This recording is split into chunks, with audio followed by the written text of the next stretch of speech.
గడిచిన రెండేళ్ల పాలనలో పశ్చిమ నియోజకవర్గంలో గణనీయమైన అభివృద్ధి పనులు నిర్వహించామని ఎమ్మెల్యే సుజనా చౌదరి తెలిపారు. త్వరలో నియోజకవర్గంలో భారీ బహిరంగ సభను ఏర్పాటు చేసి ప్రజలతో మరింత మమేకమై వారి సమస్యలు తెలుసుకుని రాబోయే రోజుల్లో పరిష్కారానికి చర్యలు తీసుకుంటామని ఆయన భరోసా ఇచ్చారు.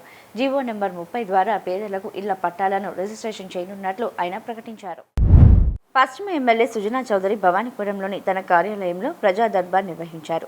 ఈ కార్యక్రమానికి ప్రజల నుంచి విశేష స్పందన లభించింది. అనేక మంది తమ సమస్యలను అర్జీల రూపంలో ఎమ్మెల్యే సుజనా చౌదరికి అందజేశారు.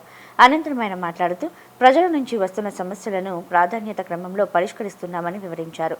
అక్కడికక్కడే కొన్ని సమస్యలు పరిష్కరిస్తున్నామని వివరించారు. గడిచిన 2 ఏళ్లలో పశ్చిమ నియోజకవర్గంలో అభివృద్ధి పనులు చాలా చేపట్టామని ఆయన తెలిపారు. CM Chandrababu Naidu GO number 30 తీసుకురావడం ద్వారా పేదల ఇళ్ల పట్టాలకు రిజిస్ట్రేషన్ చేసే అవకాశం కలుగుతుందన్నారు.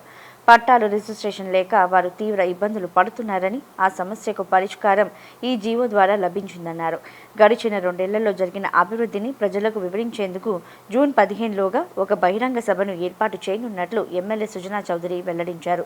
ఈ సభలో రాబోయే 2 ఏళ్లలో ఎదురయ్యే సమస్యలను కూడా గుర్తించి పరిష్కరించే దిశగా చర్యలు చేపడుతున్నామని ఆయన స్పష్టం చేశారు. ఈ కార్యక్రమంలో నూర్ భాషా కార్పొరేషన్ చైర్మన్ నాగుల్ మీరా, బీజేపీ ఎన్టీఆర్ జిల్లా అధ్యక్షులు అడ్డూరి శ్రీరామ్ తదితరులు పాల్గొన్నారు. ఈరోజు ముఖ్యంగా పశ్చిమ నియోజకవర్గ ప్రజలుకి కొండ మీద ప్రాంతం వాళ్ళకి ఉపయోగపడే విధంగా జీవో నెంబర్ 30 కూడా ముఖ్యమంత్రి గారు చొరవ తీసుకొని రిలీజ్ చేశారు. దాని మూలాన ఈ పట్టా లేని వాళ్ళందరికీ కూడా పట్టా వస్తుంది. ఆ పట్టా రావటం మూలాన వాళ్ళ బ్యాంక్ లోన్లు కానీ ఇంకోటి పర్మిషన్లు కానీ అన్నిటికి కూడా అర్హత వస్తుంది. అదొక మంచి డెసిషను.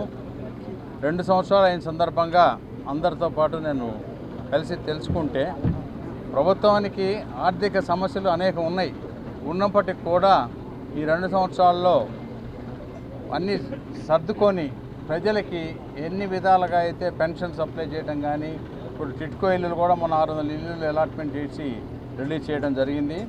దాంతోపాటు CM relief fund, Aarogyasri payments అవన్నీ కూడా మీట్ అవుతూ ఉన్నాం.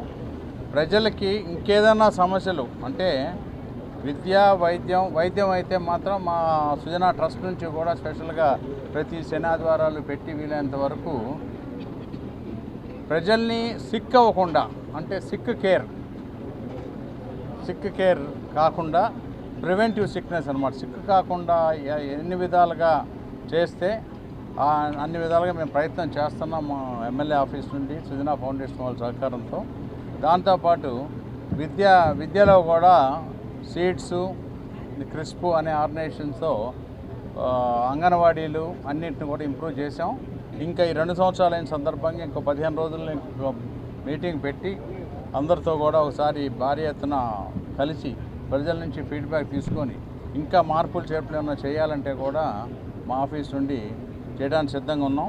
కాబట్టి ప్రజలందరూ కూడా ఈ సందర్భంగా నేను చెప్పేది ఏంటంటే ఒక 15 రోజుల్లో సుమారుగా జూన్ 15 కానీ జూన్ ఎండింగ్ కానీ ఒక మంచి మీటింగ్ పెడదాం. ఆ రోజుకల్లా అందరూ అర్జీలు తయారు చేసుకుని రెడీగా పెడితే ప్రజా దర్బార్ అంటే ప్రభుత్వంతో అయ్యాయి కాకుండా మీరేమన్నా సలహాలు సూచనలు ఇవ్వదలుచుకుంటే ఎమ్మెల్యే ద్వారా ఇంకేమైనా చేయించుకోవచ్చు అనుకుంటే ఎమ్మెల్యే అలా కాదు ఇలా చేయాలంటే ఇలా చేస్తే బాగుంటుందని కనుక మీకు కనుక ఆలోచనలు వస్తే అవి కూడా మీకు ఇస్తే అవి నేను అన్నీ కూడా ఒకసారి అండర్స్టాండ్ చేసుకొని వాటన్నిటి కూడా మార్పులు చేర్పులు చేసి మళ్ళీ నెక్స్ట్ సంవత్సరంలోకి అడుగు పెడదామని నా ఉద్దేశం. Thank you.